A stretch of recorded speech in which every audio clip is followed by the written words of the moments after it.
Magical moon thief robot. रात का समय था। 3 चोर चोरी करके भाग रहे थे।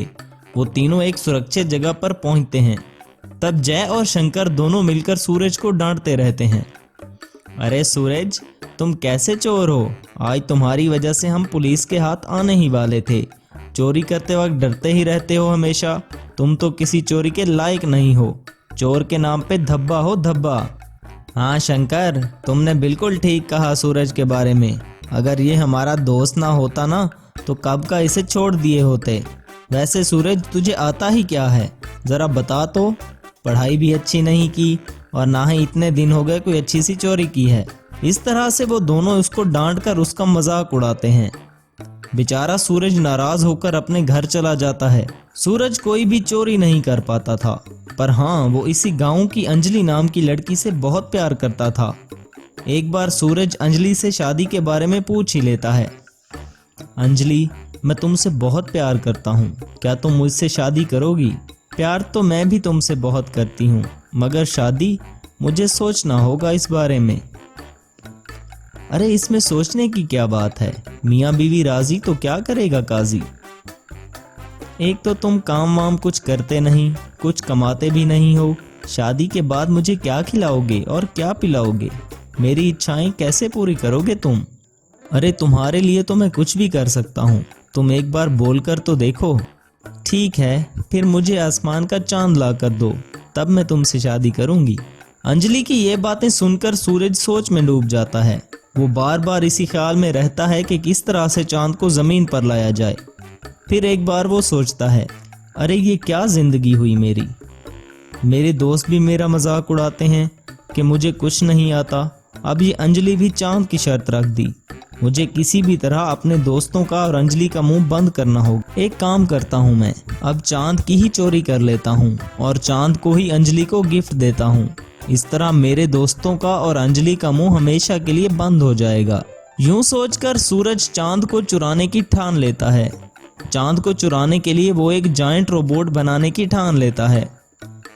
कुछ ही दिनों में सूरज एक जायंट रोबोट तैयार करता है। वो अमावस की रात रहती है। रात के समय में जय, शंकर और अंजलि के सामने अपने जायंट रोबोट में सवार होकर आसमान में उड़ जाता है और अगले दिन ही सूरज जायंट रोबोट पर सवार होकर आसमान से चांद को चुराकर जमीन पर लाता है। ये सब जय और शंकर देखते ही रहते हैं। इसे देखकर अंजलि बहुत खुश हो जाती है और सूरज से कहती है, क्या सच में तुम मेरे लिए चांद लाए हो? वाह, सच में तुम ही मेरी सारी इच्छाएं पूरी कर सकते हो। मैं तुमसे शादी करने के लिए तैयार हूँ। ये सुनते ही सूरज बहुत ही खुश हो जाता है। तब जय ने कहा, अरे वाह यार, हम तो तुम्हें डरपोक और नकारा समझते थे, लेकिन तुमने तो चांद को ही चुरा लिया। चांद को चुराकर तुमने साबित कर दिया कि तुम छुपे रुस्तम चोर हो। जैसे तैसे कुछ दिन बीत जाते हैं, लेकिन कुछ ही दिन बाद चांद वापस आसमान पर दिखाई देने लगता है। तब सूरज के दोस्त जय और शंकर उसके पास आते हैं और उसे कहते हैं, क्यों रे सूरज, तुमने तो चांद को चुराकर जमीन पर लाया था ना, फिर ये दूसरा चांद आसमान में उगा कैसे? जय और शंकर की बात सुनकर सूरज ने कहा, अरे क्या है कि मैं अपने जायंट रोबोट की मदद से आसमान में गया और चांद चुराकर वापस धरती में आ गया। इससे मैंने साबित कर दिया कि मैं नाकारा चोर नहीं हूँ और इससे अंजलि भी बहुत खुश हो गई। मेरा तो काम हो गया था, लेकिन चांद की जरूरत हमसे ज्यादा धरती को है। इससे धरती का संतुलन बना रहता है, इसलिए मैंने चांद को वापस आसमान में रख दिया। अच्छा, अब समझा। ऐसा कहते ही कुछ दिनों बाद सूरज की अंजलि के साथ शादी हो जाती है और अब उसके दोस्त भी उसका मजाक उड़ाना बंद कर देते हैं। उसने तो जायंट रोबोट की मदद से आसमान में उड़ान भरी और एक नकली चांद बनाकर सबके सामने दूसरे दिन वापस आ गया। सूरज के बेवकूफ दोस्त उसके लाए हुए नकली चांद को ही असली समझ बैठे। अमावस की रात में तो कोई चांद उगता ही नहीं। इस बात का फायदा सूरज ने लिया और इन दोनों का मुंह हमेशा के लिए बंद कर दिया। इसका फायदा ये हुआ कि अंजलि के साथ उसकी शादी हो गई और इस तरह वो हमेशा के लिए हंसी खुशी से रहने लगे। जबलपुर में आकाश नाम का एक होनहार लड़का रहता था। आकाश खराब पड़े हुए कबाड़ से बहुत कुछ बनाते रहता था। उसके पिता गांव के धनवान सेठ के लिए काम करते थे। धनवान सेठ का भी एक लड़का था। अकेला होने के कारण वो बहुत जिद्दी और घमंडी हो गया था। एक बार आकाश इधर उधर से कबाड़ का जुगाड़ करके एक बहुत खूबसूरत बाइक बनाता है और अपने पिता को दिखाता है। उसके पिता कहते हैं, शाबाश मेरे बेटे, तू पक्का मेरा नाम रोशन करे। दूसरे दिन आकाश अपनी बाइक पर गांव घूमने निकलता है। अपने सभी दोस्तों को वो कार दिखाता है। सभी दोस्त उसकी बहुत तारीफ करते हैं, लेकिन धनवान सेठ का बेटा गुस्से में घर जाकर अपने पिता से कहता है, पापा मैं बहुत नाराज हूँ आपसे। मंगा ने अपने बेटे के लिए बाइक ली है और आपने मेरे लिए एक भी बाइक नहीं ली। घर की सारी गाड़ियाँ तेरी ही तो हैं। और क्या रे मंगा, तूने अपने बेटे के लिए बाइक लिया है? नहीं सेठ जी, वो तो उसने खुद बनाई है। खुद बनाई है? Very good. पापा मुझे वो बाइक चाहिए। मैं नहीं जानता कि आप कैसे लाते हो, वो सब आप जानो। अरे मंगा, कल अपने बेटे की बाइक लेकर मेरे बेटे को दे देना और पैसे ले जाना। पर वो इसकी पसंदीदा बाइक है, मैं नहीं दे सकता। तुम्हें अपनी नौकरी प्यारी है कि नहीं, सोच लो। घर जाकर मंगा ने अपने बेटे से कहा, आकाश बेटा, तुम अपनी बाइक धनवान के बेटे किशन को दे दो। नहीं पापा, मैंने बहुत मेहनत से उसे बनाया है, मैं नहीं दे सकता उसको। लेकिन बेटा, अगर ये बाइक नहीं दिया तो मेरी नौकरी चली जाएगी, फिर हम अपना घर कैसे चलाएंगे? बेचारा आकाश बहुत सोचता है। उदास मन से वो बाइक अपने पापा को दे देता है और वहीं उदास होकर बैठ जाता है। मंगा अपने बेटे की बाइक लेकर चला जाता है। तभी कुछ समय बाद आकाश के घर एक साधु बाबा आते हैं और वो कहते हैं, अरे बच्चे, हम बहुत दूर से आए हैं, बहुत भूख और प्यास लग रही है, कुछ खाने पीने के लिए होगा तो ले आना। जी बाबा, आप यहाँ बैठिए, मैं लेकर आता हूँ। तब आकाश अंदर जाकर कुछ खाने के लिए लाता है और बाबा को दे देता है। बाबा खाना खाते हुए उसे देखता है और पूछता है, क्या हुआ मेरे बेटे, तुम इतने उदास क्यों हो? कुछ नहीं बाबा, बस ऐसे ही। बताओ बेटे, तुमने एक भूखे साधु को खाना खिलाया है। अगर मैं तुम जैसे अच्छे बच्चे को खुश नहीं कर सकता तो मेरी तपस्या किस काम की? ये सुनकर आकाश बाबा को सभी बातें बता देता है। तभी बाबा कहता है, ये लो और उसे नीचे रख दो। ऐसा बोलकर बाबा एक जादुई मंत्र पढ़ता है और उस ट्रक को जादुई ट्रक बना देता है। बेटा, तुम इस ट्रक को रिमोट से कैसे भी इस्तेमाल कर सकते हो। ये कोई ऐसा वैसा मैजिकल रिमोट कंट्रोल ट्रक नहीं है, इसमें बहुत सारी खूबियां हैं। जैसे जैसे तुम इसका इस्तेमाल करोगे तुम्हें पता चल जाएगा। ऐसा बोलकर बाबा वहां से गायब हो जाते हैं और आकाश बहुत खुश हो जाता है। शाम को जब मंगा आता है तो आकाश उसे सारी बातें बताता है। तभी मंगा कहता है, देखा बेटा, इसी कारण मैं हमेशा कहता हूँ अच्छे लोगों के साथ कभी बुरा नहीं होता। दूसरे दिन आकाश अपने मैजिकल रिमोट कंट्रोल ट्रक को बड़ा करके गांव घूमने निकलता है। इधर किशन कहता है, पापा मैं इस बाइक पर गांव घूमने जा रहा हूँ। ठीक है बेटा, जाओ, लेकिन चिंगू मिंगू को साथ ले जाओ। किशन चिंगू और मिंगू को साथ लेकर निकलता है और कुछ दूर जाने के बाद किशन को आकाश दिखाई देता है। किशन आकाश के नजदीक जाता है। तभी किशन कहता है, अरे ओए खजूर, तेरे पास ये ट्रक कहाँ से आया बे? ये मुझे अच्छे काम के लिए गिफ्ट मिला है। अबे चल, ये ट्रक मुझे दे दे, नहीं तो सोच ले। नहीं, मैं ट्रक तुम्हें नहीं दे सकता, मैं पहले ही अपनी बाइक तुम्हें दे चुका हूँ, अब ये मैं तुम्हें नहीं दूंगा। अच्छा, तो तू ऐसे नहीं मानेगा। चिंगू मिंगू, जाओ और इसका ट्रक तोड़ दो। ये सुनते ही दोनों जाकर आकाश के ट्रक को तोड़ देते हैं और वहां से चले जाते हैं। घर जाने के बाद धनवान बोलता है, क्या हुआ, आज बड़ा खुश लग रहा है तू? किशन धनवान को सारी बात बता देता है।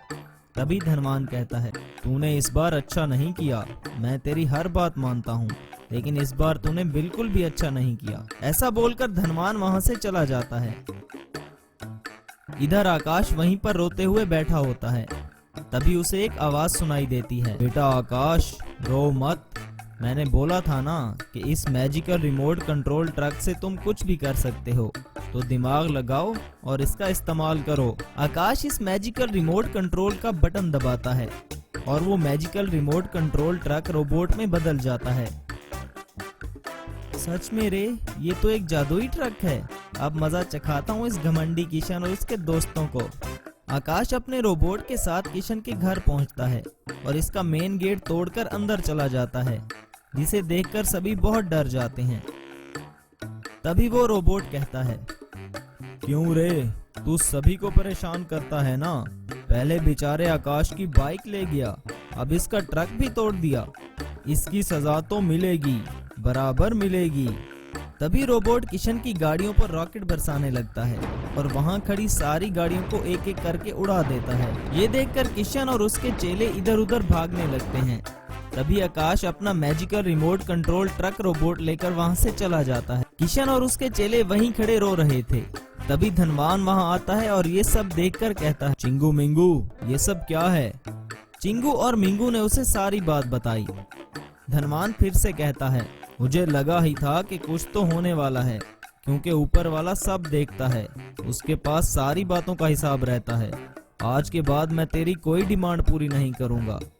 उदयपुर नामक गांव में सोनू नाम का एक आदमी रहता था।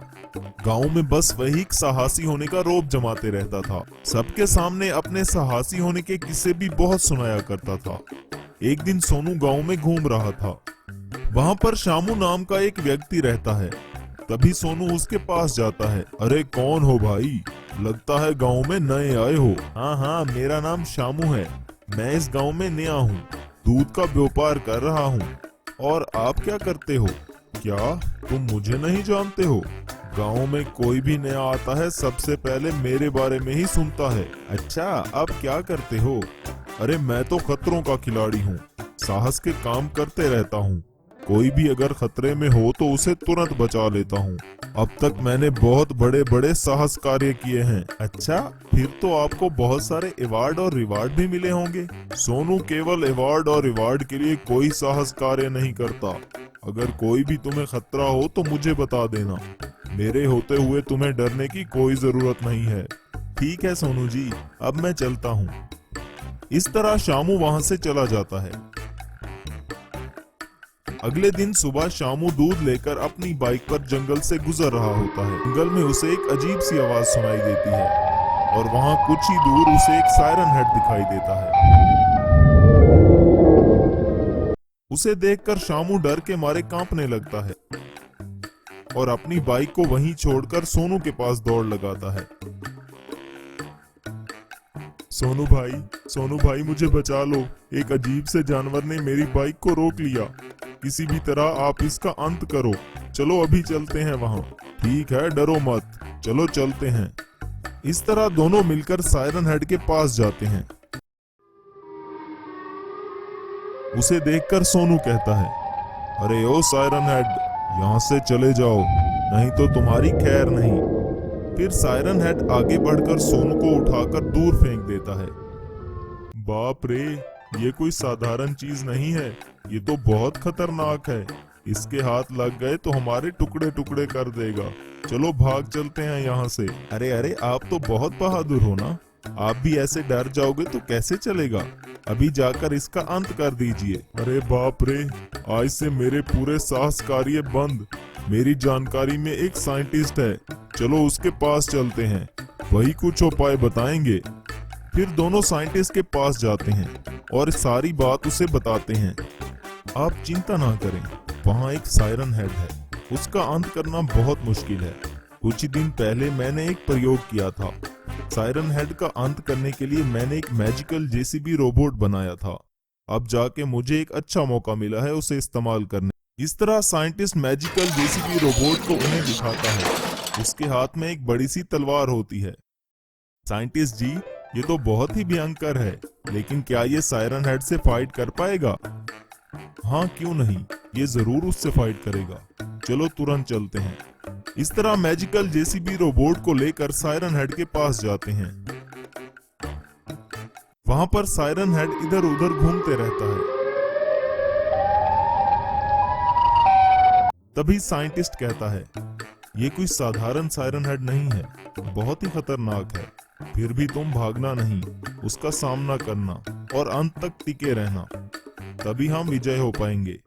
इस तरह अपने मैजिकल जेसीबी रोबोट को आज्ञा देता है। वो तुरंत जाकर सायरन हेड पर हमला कर देता है। वो अपनी मैजिकल तलवार से सायरन हेड पर काफी हमले करता है, लेकिन सायरन हेड भी काफी तेज था। वो हर बार मैजिकल जेसीबी रोबोट को चकमा दे देता है।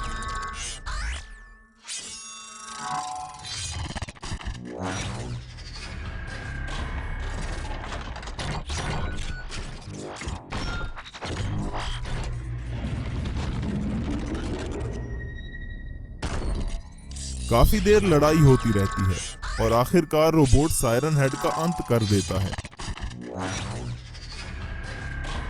मैंने जो मैजिकल जेसीबी रोबोट बनाया था वो सक्सेसफुल हो गया। मैं सारी दुनिया में फेमस हो जाऊंगा। हाँ साइंटिस्ट जी, सच में आप बहुत ही बहादुर हो। चामू, मुझे माफ कर देना दोस्त।